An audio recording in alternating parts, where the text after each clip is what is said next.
This country deserves a real choice in the next election, and it has become clear to me that if I'm having to fight internal battles, I cannot be the best option in that election. The United States voted for a second time to not elect its first woman president. Everywhere, women's rights and women's progress is under attack, overtly and subtly.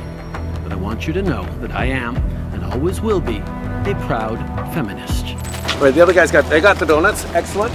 From one black face to another black face. You didn't resign. You were fired.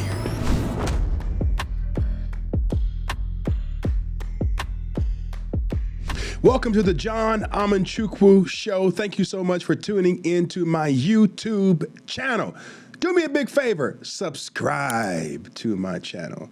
Support me and help us grow as we do this work to spread, truth and understanding in this wild and wacky world. In this episode, we will talk about Justin Trudeau's resignation and what ultimately led up to that. This is what President Donald J. Trump had to say about it. He said, many people in Canada love being the 51st state. I mean, that makes me laugh every single time that I think about it. The United States can no longer suffer the massive trade deficits and subsidies that Canada needs to stay afloat. Justin Trudeau knew this and resigned, Trump wrote on Truth Social. He went on to say, if Canada merged with the U.S., there would be no tariffs, taxes would go way down, and they would be totally secure from the threat of the Russian and Chinese ships that are constantly surrounding them. Together, what a great nation it would be. President Donald J. Trump. Let's get into this segment on Fox News at this time, and let's hear what they have to say about this looming resignation that took place. Justin Trudeau says he intends to resign as Liberal Party leader and Prime Minister of Canada. His announcement this morning comes after months of pressure from within his own Liberal Party. I intend to resign as party leader, as Prime Minister, after the party selects its next leader through a robust, nationwide, competitive process. Last night, I asked the President of the Liberal Party to begin that process. This country deserves a real choice in the next election, and it has become clear to me that if I'm having to fight internal battles, I cannot be the best option in that election. Hold up. Internal battles? What are you saying here, Justin? Slow down, my friend. You're talking rather smooth as you tiptoe out of this role. And he's acting as if, he wants to do this. No, he knows that he has to do this. Man, you've been canned, People don't want to support you anymore. But let's talk about this internal conflict. Are you referencing the conversation that you had with a steel worker when you tried to offer him some donuts, when he talked to you about the fact that he's concerned about his job? Let's take a look at this internal conflict. Just one Prime Minister again. Well, we got donuts over here if you want to thank you for your hard work. I can bring some for my kids here. Okay.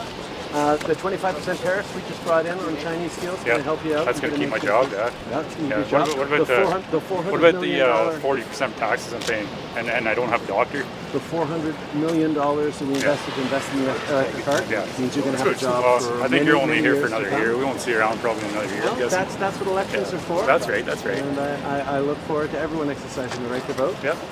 Basic choice. We're going to invest in you and your job. I don't believe you for a second. Dental care? Do you know anyone who got dental care? Yeah, I pay for it myself. Okay. We're like 3 years Is you behind. have a job and coverage? 3 years We've behind. got 4 people in my family. We've got Every seniors. time we go for a dental visit, it's costing me about $50 in my pocket per person. Okay. Why? I have a good job. You're not really doing anything for us, Justin. actually, we just invested so 500,000 people who hadn't been to the dentist got to go to the dentist over the past few months. Probably like my neighbor that doesn't go to work because she's lazy. Well, She you know just what? doesn't go to work. She lives the same Most life I do. Canadians try to stick up for each other, and that's what we're going to keep doing. Yeah, Good yeah. luck and take care of your family, Oh, sir. no, I'm good. Thank you. All right. He Have a nice tried day. to shake his hand. He tried to shake his hand. All right, the other guys got the donuts. Excellent. And he goes right back to the donuts. The guy told him in the beginning, oh, I can give the donuts to my kids. I'm talking about serious stuff here, man. I'm talking about the dental care. We're 3 years behind. It's $50 per person when he takes his family to get their teeth clean.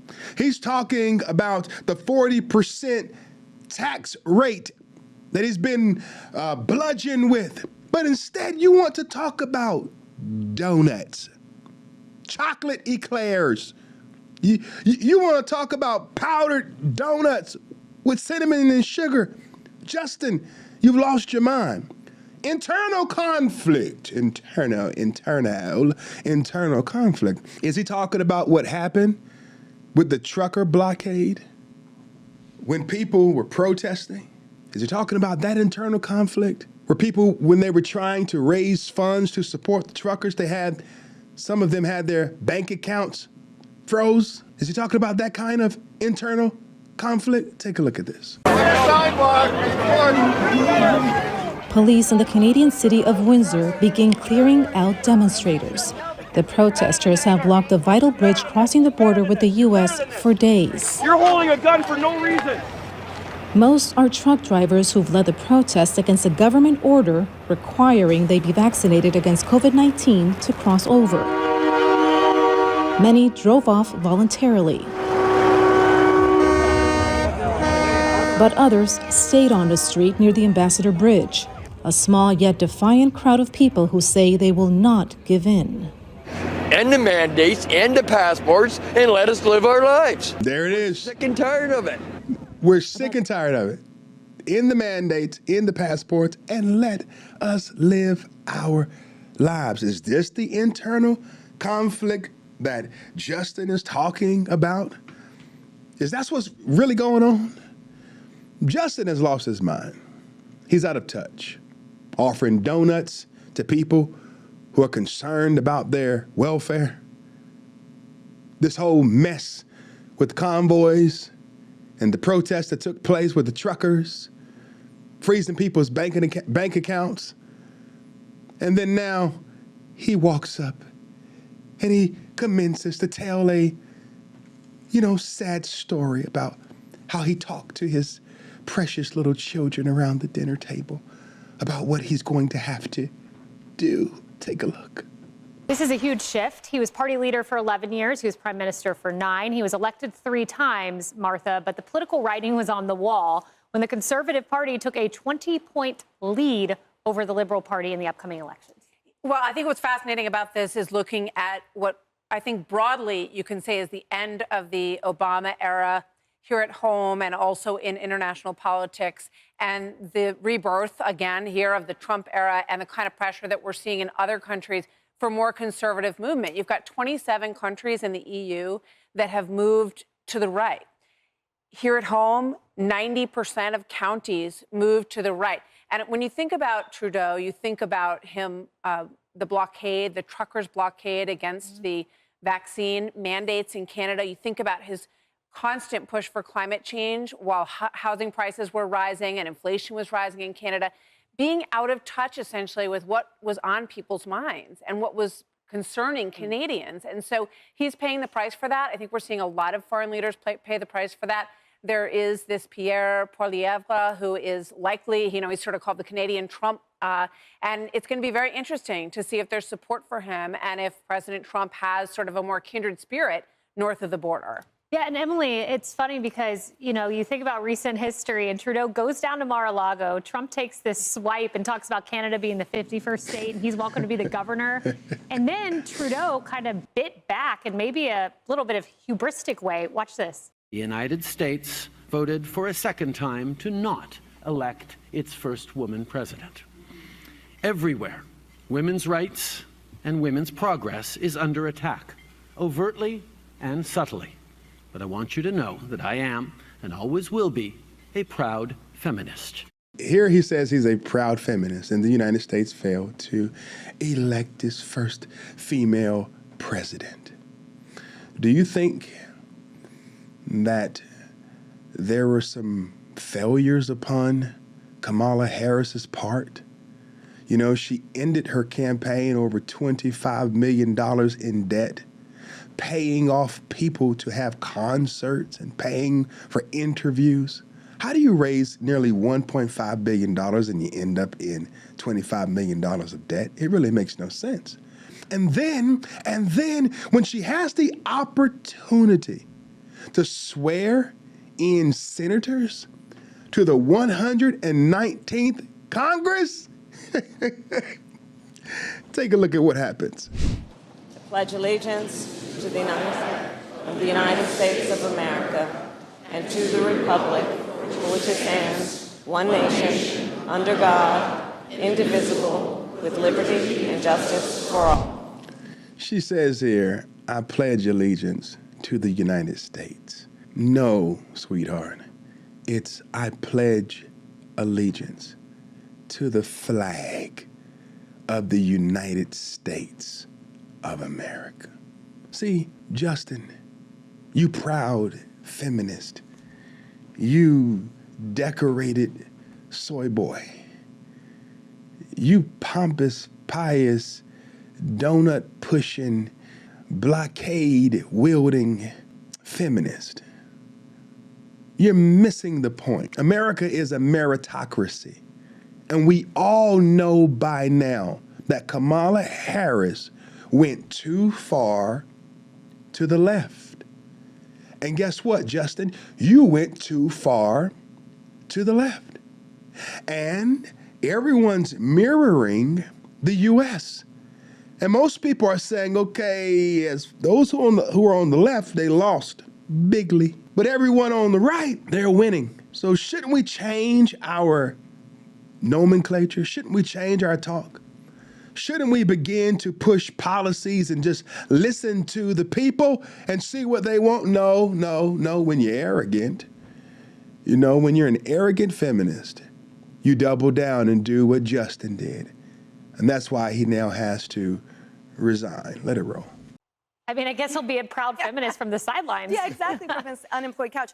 Look, I think the reality is that he sort of sailed into office on the coattails of his father's performance. And as he promised sunny ways for Canada, you know, he wanted to combat climate change. He wanted to restore Indigenous people's rights.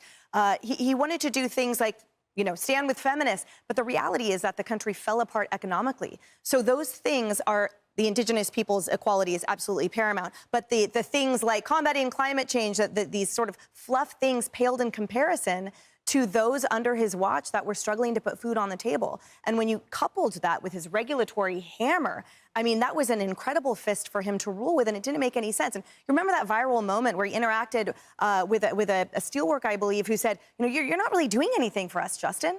And that sort of became the tenor of that entire country that said, you have not done anything for us other than stand at your pulpit with these sort of platitudes, sort of similar to a Gavin Newsom, you know?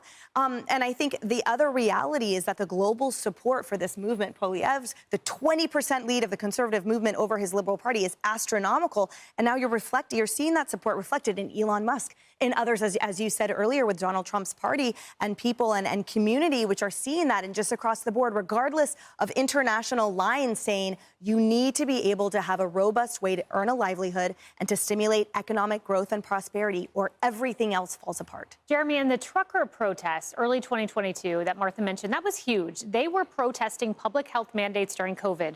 And they had this Emergencies Act in Canada, passed in 1988, never before used. But oh wait, Justin Trudeau uses it. Then there's this Bloomberg headline that banks were collecting information on the truckers. It was positively Orwellian, the way the Freedom Convoy was treated.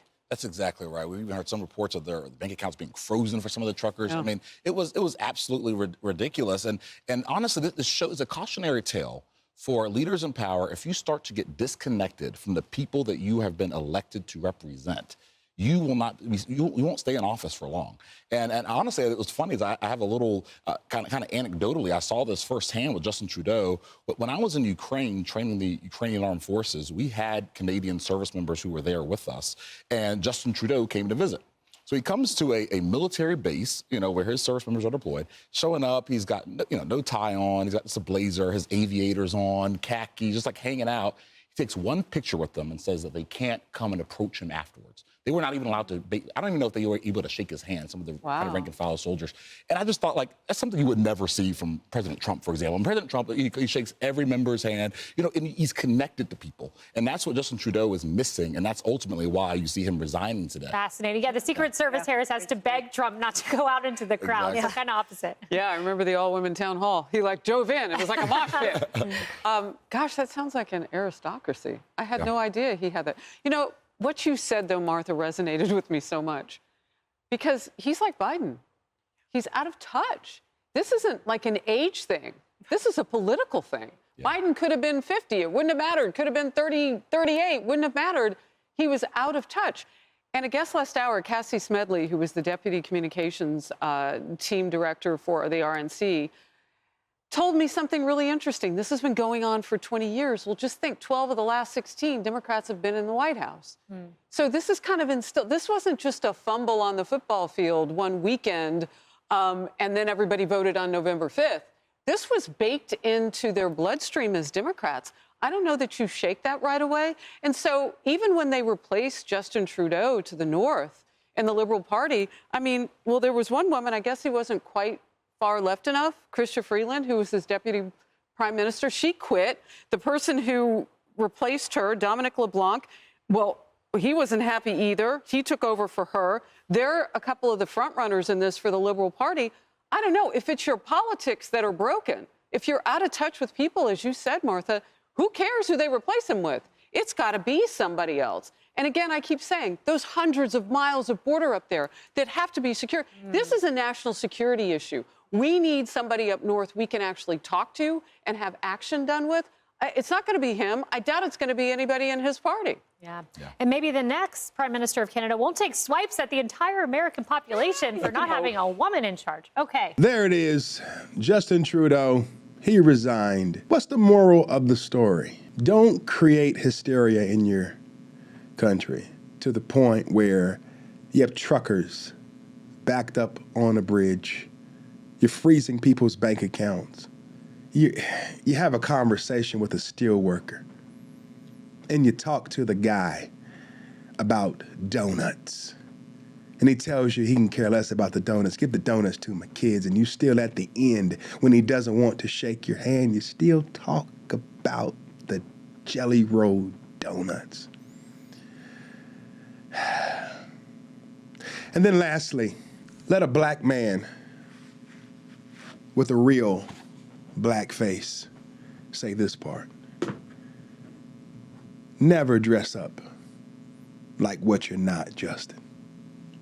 You don't have blackface. I do. And this insult of a picture is partly why your reign of utter dismal leadership has come to an end. From one black face to another black face. You didn't resign. You were fired. Thank you so much for tuning in. God bless you. God bless America. And be sure to subscribe to my channel. Thank you.